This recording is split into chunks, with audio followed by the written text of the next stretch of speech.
عبد القیس کا وفد جب حضرت صلی اللہ علیہ وسلم کے پاس آیا تو آپ نے پوچھا کہ یہ کون سی قوم کے لوگ ہیں یا یہ وفد کہاں کا ہے؟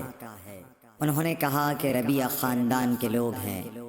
آپ صلی اللہ علیہ وسلم نے فرمایا، مرحبا اس قوم کو یا اس وفد کو، نہ ذلیل ہونے والے نہ شرمندہ ہونے والے، یعنی ان کا آنا بہت خوب ہے۔ وہ کہنے لگے، اے اللہ کے رسول صلی اللہ علیہ وسلم، ہم آپ کی خدمت میں صرف ان حرمت والے مہینوں میں آ سکتے ہیں، کیونکہ ہمارے اور آپ کے درمیان مضر کے کافروں کا قبیلہ آباد ہے۔ پس آپ ہم کو ایک ایسی قطعی بات بتلا دیجئے جس کی خبر ہم اپنے پچھلے لوگوں کو بھی کر دیں جو یہاں نہیں آئے، اور اس پر عمل درآمد کر کے ہم جنت میں داخل ہو جائیں۔ اور انہوں نے آپ سے اپنے برتنوں کے بارے میں بھی پوچھا۔ آپ صلی اللہ علیہ وسلم نے ان کو 4 باتوں کا حکم اور 4 قسم کے برتنوں کو استعمال میں لانے سے منع فرمایا۔ ان کو حکم دیا کہ ایک اکیلے خدا پر ایمان لاؤ۔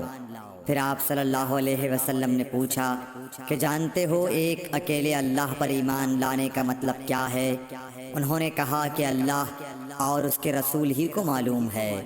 آپ نے فرمایا کہ اس بات کی گواہی دینا کہ اللہ کے سوا کوئی معبود نہیں، اور یہ حضرت محمد صلی اللہ علیہ وسلم اس کے سچے رسول ہیں، اور نماز قائم کرنا اور زکوٰۃ ادا کرنا اور رمضان کے روزے رکھنا اور مال غنیمت سے جو ملے اس کا 5واں حصہ مسلمانوں کے بیت المال میں داخل کرنا، اور 4 برتنوں کے استعمال سے آپ صلی اللہ علیہ وسلم نے ان کو منع فرمایا، سبز لاکھی مرتبان سے اور کدو کے بنائے ہوئے برتن سے، لکڑی کے کھودے ہوئے برتن سے اور روغنی برتن سے، اور فرمایا کہ ان باتوں کو حفظ کر لو اور ان لوگوں کو بھی بتلا دینا جو تم سے پیچھے ہیں اور یہاں نہیں آئے ہیں۔ صحیح بخاری حدیث نمبر 53۔ حضرت صلی اللہ علیہ وسلم نے فرمایا، عمل نیت ہی سے صحیح ہوتے ہیں یا نیت ہی کے مطابق ان کو بدلہ ملتا ہے، اور ہر آدمی کو وہی ملے گا جو نیت کرے گا۔ پس جو کوئی اللہ اور اس کے رسول کی رضا کے لیے ہجرت کرے اور اس کی ہجرت اللہ اور اس کے رسول کی طرف ہوگی، اور جو کوئی دنیا کمانے کے لیے یا کسی عورت سے شادی کرنے کے لیے ہجرت کرے گا تو اس کی ہجرت انہی کاموں کے لیے ہوگی۔ صحیح بخاری حدیث نمبر 54۔ حضرت صلی اللہ علیہ وسلم نے فرمایا، جب آدمی ثواب کی نیت سے اپنے اہل و عیال پر خرچ کرے پس وہ بھی اس کے لیے صدقہ ہے۔ صحیح بخاری حدیث نمبر 55۔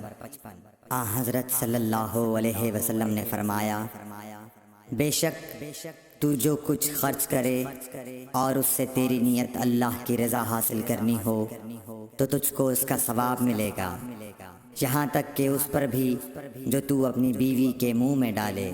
صحیح بخاری حدیث نمبر 56۔ جریر بن عبداللہ رضی اللہ تعالی عنہ نے کہا کہ حضرت صلی اللہ علیہ وسلم سے میں نے نماز قائم کرنے اور زکوٰۃ ادا کرنے اور ہر مسلمان کی خیر خواہی کرنے پر بیعت کی۔ صحیح بخاری حدیث نمبر 57۔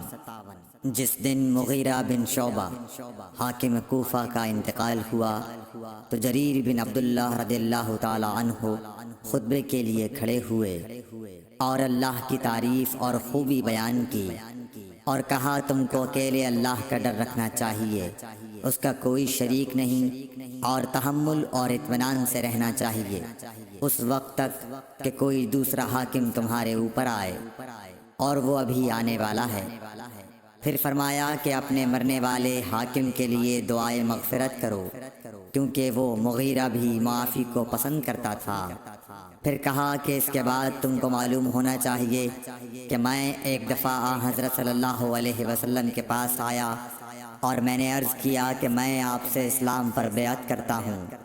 آپ نے مجھ سے ہر مسلمان کی خیر خواہی کے لیے شرط کی پس میں نے اس شرط پر آپ سے بیعت کر لی، پس اس مسجد کے رب کی قسم کہ میں تمہارا خیر خواہ ہوں۔ پھر استغفار کیا اور ممبر سے اتر آئے۔ صحیح بخاری حدیث نمبر 58۔